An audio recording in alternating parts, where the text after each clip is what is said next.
जिस इंसान के लिए तुमने अपनी पूरी दुनिया छोड़ दी थी, आज वही इंसान तुम्हें ऐसे देख रहा है जैसे तुम कभी उसकी जिंदगी में थे ही नहीं। लेकिन सच्चाई ये है दोस्त, कुछ लोग आपकी अहमियत तब समझते हैं जब आप कुछ भी कहे बिना दूर हो जाते हो।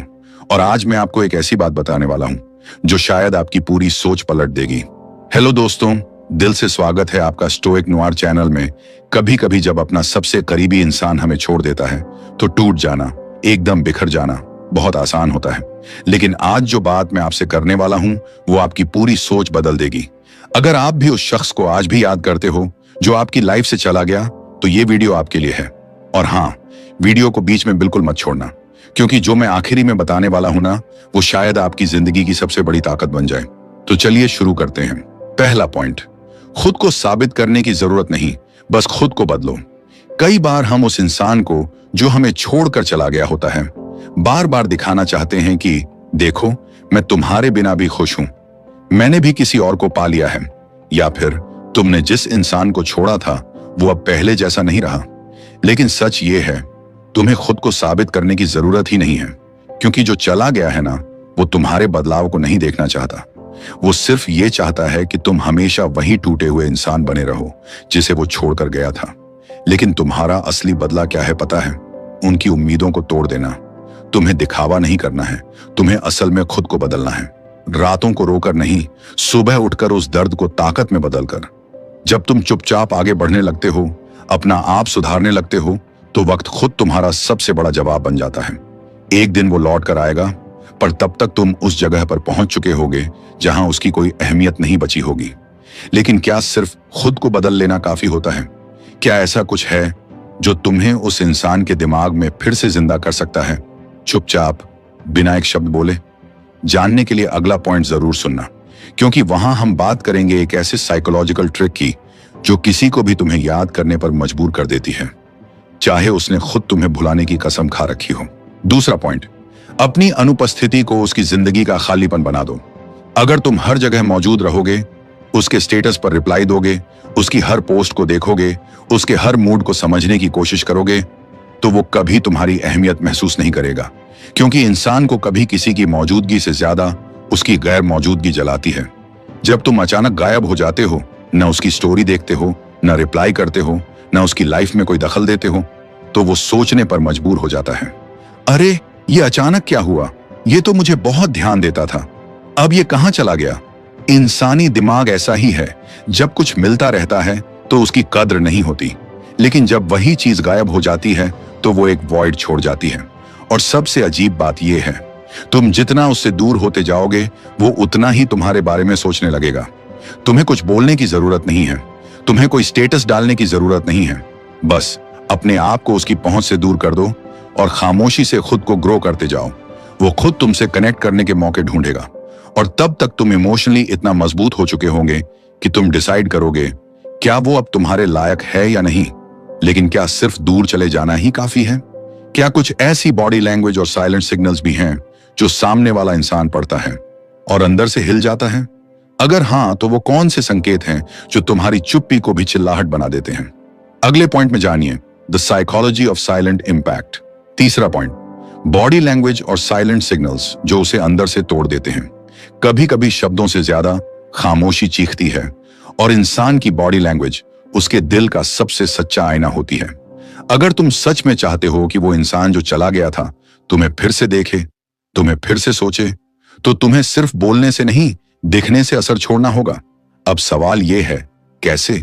जब वो तुम्हें देखे तो तुम्हारी आंखों में तलाश नहीं, ठंडा सा सुकून हो, तुम्हारे चेहरे पर दर्द नहीं, परिपक्वता की शांति हो, तुम्हारे हाव भाव में मजबूरी नहीं, बल्कि अपना एक अलग वजूद नजर आए। जब वो तुम्हारे सामने आए तो तुम उसे देखकर मुस्कुराओ नहीं, लेकिन अनदेखा भी मत करो। बस एक हल्की सी नजर डालो जिसमें सवाल भी हो, जवाब भी, और साफ साफ लिखा हो, तुम अब मेरी जिंदगी के सेंटर में नहीं हो, लेकिन मेरी कहानी अधूरी भी नहीं रही। ये सब कुछ बिना एक शब्द बोले। याद रखो, जो लोग तुम्हें इग्नोर करते हैं वो तुम्हारी चुप्पी से डरते हैं, क्योंकि वहां वो कुछ पढ़ नहीं पाते। और इंसानी दिमाग उसी चीज से डरता है जिसे वो समझ नहीं पाता। लेकिन अगर तुमने खुद को बदल लिया, दूरी बना ली और चुप रहकर भी असर छोड़ा, तो कब और कैसे वो इंसान लौटेगा? क्या कोई ऐसा मनोवैज्ञानिक पैटर्न होता है जो हर इंसान को मजबूर कर देता है बीते रिश्ते में वापस झांकने के लिए? अगले पॉइंट में जानिए, रिटर्न ट्रिगर साइकोलॉजी। क्या सच में वो लौट कर आएगा और कब? चौथा पॉइंट, रिटर्न ट्रिगर साइकोलॉजी। इंसान कब लौटता है? जब कोई तुम्हें छोड़कर चला जाता है तो शुरुआत में उसे बहुत हल्कापन महसूस होता है, क्योंकि उसने खुद को आजाद किया है।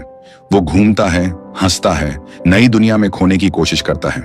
लेकिन ये आजादी हमेशा स्थायी नहीं होती। धीरे धीरे तुम्हारी आदतें उसे सताने लगती हैं। तुम्हारे भेजे गए मैसेजेस, तुम्हारी देखभाल, तुम्हारा पागलपन भरा प्यार, सब कुछ एक मेमोरी लूप बन जाता है। और फिर शुरू होती है रिटर्न ट्रिगर की असली साइकोलॉजी। ट्रिगर 1, जब वो इमोशनली लो होता है, किसी दिन, किसी पल, जब वो टूटा होता है, कोई उसे समझ नहीं पाता, तब उसे तुम्हारी बातें, तुम्हारा स्पर्श, तुम्हारी उपस्थिति याद आती है। ट्रिगर 2, जब उसे रिजेक्शन मिलता है, जब उसे वहां इग्नोर किया जाता है जहां वो स्पेशल बनना चाहता था। वो उसी इंसान को याद करता है जिसने उसे कभी बिना शर्त चाहा था, यानी तुम्हें।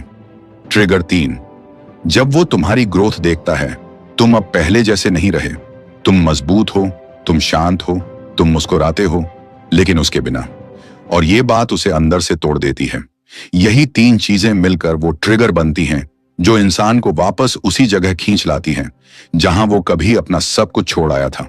पर इस बार फर्क सिर्फ इतना होता है, अब तुम बदल चुके हो और तुम्हारे पास उसे अपनाना या ठुकराना दोनों का हक होता है। लेकिन अगर वो लौट आए तो क्या तुम्हें उसे अपनाना चाहिए? क्या हर लौट कर आने वाला इंसान माफी के काबिल होता है, या वो सिर्फ अपनी तन्हाई से भागकर वापस आया है? अगले पॉइंट में जानिए, the final test of love v loneliness. उसकी वापसी सच्ची है या सिर्फ एक धोखा? 5वां point, the final test of love versus loneliness. उसकी वापसी का असली मकसद क्या है? जब कोई वापस आता है तो दिल उछल उठता है, उम्मीदों के दीप जलते हैं। पर तुम्हें समझना होगा, हर वापसी प्यार की नहीं होती। कभी कभी वो लौटते हैं क्योंकि वो खुद अपनी तन्हाई से डर जाते हैं। उनके दिल में खालीपन होता है जो तुम्हारे साथ बिताए लम्हों की याद से भरना चाहते हैं। ऐसे में वो तुम्हारे पास आते हैं। पर क्या वो सच में तुम्हारे लिए हैं या सिर्फ अपनी तन्हाई का सहारा खोज रहे हैं? पता लगाने के लिए कुछ बातें ध्यान रखना जरूरी है। क्या वो तुम्हारी खुशी के लिए लड़ रहा है या सिर्फ अपनी जरूरतों के लिए? क्या वो अपने बुरे समय में तुम्हारे साथ खड़ा रहता है या सिर्फ जब सब ठीक हो तो आता है? क्या उसने अपनी गलतियों को समझा है या बस अपनी सुविधा के हिसाब से वापसी कर रहा है? अगर जवाब हाँ में है तो समझो कि वो वापस आया है सच्चे प्यार के लिए। लेकिन अगर ये बातें झूठ लगती हैं तो वो सिर्फ अपनी तन्हाई की आवाज लेकर वापस आया है। तो सवाल ये बनता है, अगर वो वापसी झूठी निकली तो तुम्हें कैसे आगे बढ़ना चाहिए? क्या दिल टूटना फिर से सही है या कुछ ऐसा है जो तुम्हें फिर से खुद के लिए जीना सिखाएगा? अगले पॉइंट में जानेंगे सेल्फ लव और आगे बढ़ने की कला, जिससे तुम किसी भी धोखे से ऊपर उठ सको। 6ठा पॉइंट, सेल्फ लव और आगे बढ़ने की कला। जब तुम खुद को फिर से चुनते हो, एक वक्त आता है जब तुम्हें समझ आ जाता है कि सब कुछ हारने के बाद भी एक चीज है जो अगर मिल जाए तो सब कुछ वापस पाया जा सकता है, और वो है तुम खुद। जब कोई तुम्हें छोड़ता है तो दर्द तो होता है, पर जो सबसे खतरनाक होता है वो ये कि तुम धीरे धीरे खुद से भी दूर हो जाते हो। तुम्हें खुद पर शक होने लगता है, तुम्हें लगता है तुम काबिल नहीं हो, और तुम उस इंसान में अपनी पहचान खोजने लगते हो जिसने तुम्हें अधूरा छोड़ दिया। पर यहीं पर एक बदलाव आता है। जब तुम खुद से फिर से मिलते हो, तुम अपनी कमियों को समझते हो, अपनी खूबियों को स्वीकार करते हो, और धीरे धीरे एक ऐसा रिश्ता बनाते हो जहां कोई और नहीं, सिर्फ तुम ही तुम्हारा सहारा बनते हो। तुम अच्छे कपड़े पहनते हो, जिम जाते हो, बुक्स पढ़ते हो, मेडिटेशन करते हो, और उस वर्जन की तरफ बढ़ते हो जिससे मिलने पर वो भी सोच में पड़ जाए, क्या मैंने इसे सच में छोड़ दिया था? याद रखो, जब तुम खुद को चुनना शुरू करते हो, दुनिया भी तुम्हें दोबारा चुनने लगती है। अगर कभी किसी ने तुम्हें छोड़ दिया, अगर कभी किसी की वापसी ने तुम्हारा दिल फिर से हिला दिया, तो यकीन मानो ये वीडियो सिर्फ एक कहानी नहीं, तुम्हारी हीलिंग की शुरुआत है। अगर ये बातें तुम्हारे दिल को छू गईं, तो नीचे कमेंट में बस एक लाइन लिख देना, अब मैं खुद के लिए जी रहा हूं। मैं हर कमेंट पढ़ता हूं और तुम्हारी जंग में तुम्हारे साथ हूं। वीडियो को लाइक जरूर करना अगर तुम्हें लगा कि ये किसी ऐसे दोस्त तक पहुंचना चाहिए जो टूट चुका है, क्योंकि एक शेयर किसी की जिंदगी बदल सकता है। और हाँ, अगर तुम ऐसे ही गहरे और सच्चे विचारों के साथ खुद को दोबारा खोजने की इस यात्रा में साथ देना चाहते हो तो सब्सक्राइब करो हमारे चैनल स्टोइक नुआर को, जहां हर वीडियो तुम्हारे टूटे हुए हिस्सों को फिर से जोड़ने की कोशिश है।